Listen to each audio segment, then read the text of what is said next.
ay hatid sa inyo ng SSS. Buti na lang, may SSS.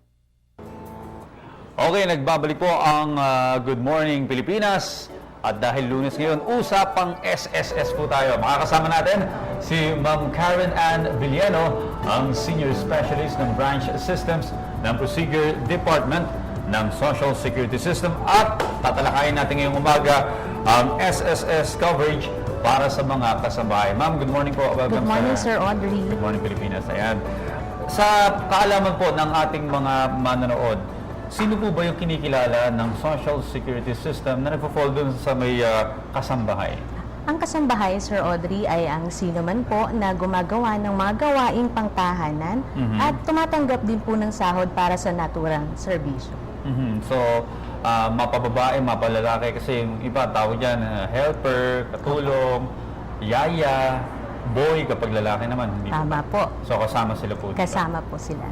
Sino yung tinatawag na household employer naman po? Ang ating pong mga household employer ay ang sino man po na gumagamit or para sa serbisyo na ginagampanan po ng isang kasambahay.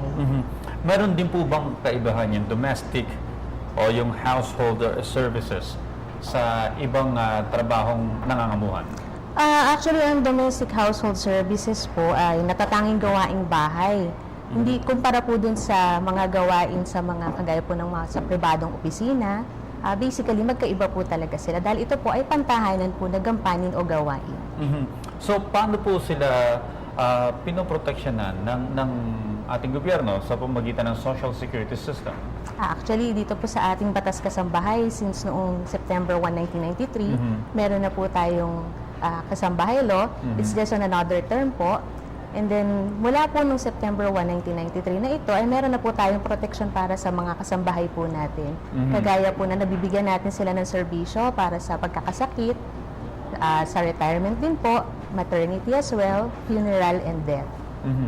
So, sa ilalim po ba ng batas na ito, ang mandatoryo sa mga employer na ang kanilang kasambahay ay ipamiyembro nila ng SSS kung hindi pa?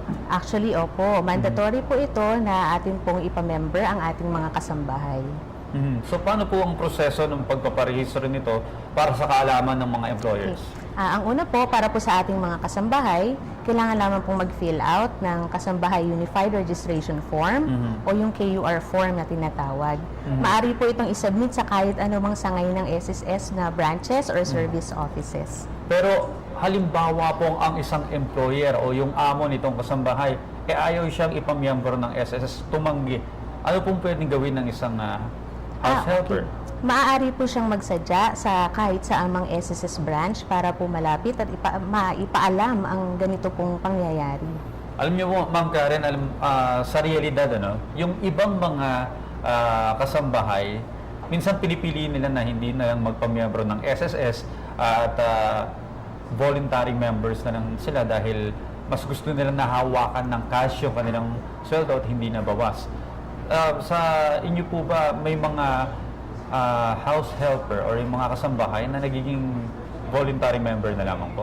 Actually, sir, regarding doon sa inyong unang katanungan, una po, kapag ka po ang kasambahay, hindi po dapat ito pinagugulag ng voluntaryo sapagkat nawawala po yung tinatawag na employees compensation. Ito po ay isa pang uri ng benepisyo na maaari niyang matanggap kung sakali man na siya ay magkaroon ng work-related na injuries or contingency. And then yung sa isa pa po ninyong katanungan tungkol sa pagboboluntaryo, maaari po nila itong gawin in the event na ma-separate na po sila sa kanilang pagiging household employee. And then, itutuloy po niya yung kanyang paghuhulog. So, dapat pala, ma'am, na kapag nag-a-apply pa lang ang isang kasambahay sa isang tahanan o sa isang pamilya, dapat pinag-uusapan na kagad itong pagpapamiyembro ng SSS. Okay. So, magkano naman po ang monthly na dapat na contribution ng isang kasambahay? Sa ating pong bagong kasambahay law, kapag ka po ang mga naninilbihan o ang ating mga kasambahay ay nasa NCR, dapat po sila ay tumatanggap ng minimum po ay 2,500.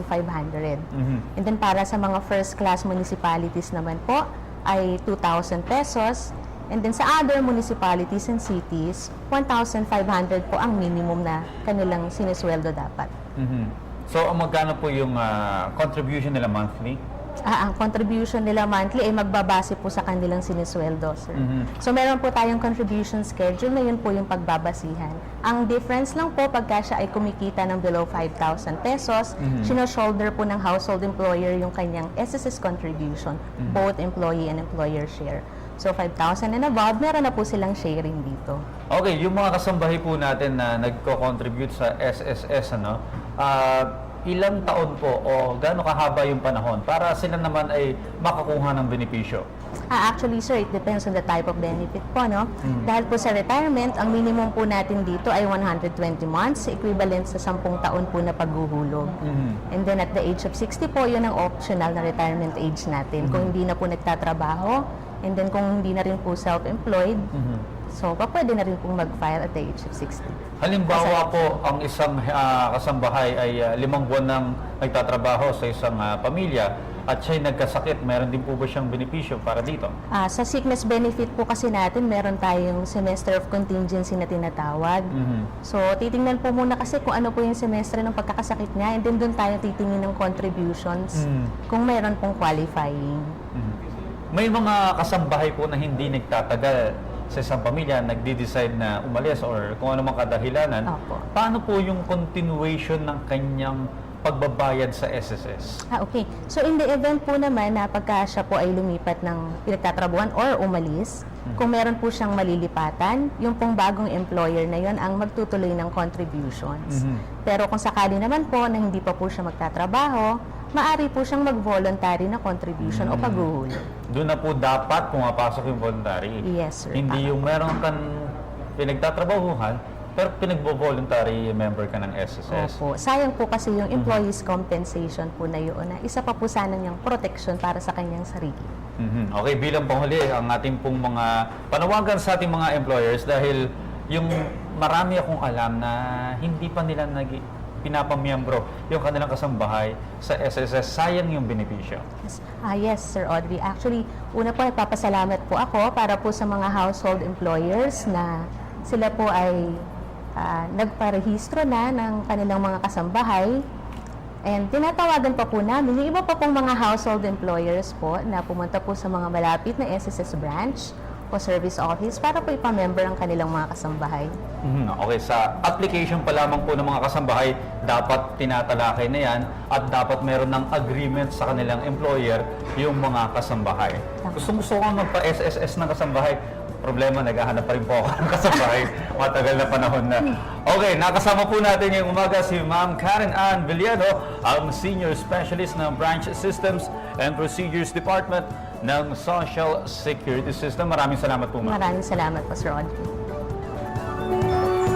Ang bahaging ito ay inihatid sa inyo ng SSS. Buti na lang, may SSS. Hi! Ako si Ria Fernandez. Mag-subscribe na sa PTV YouTube channel. I-click lang ang subscribe button.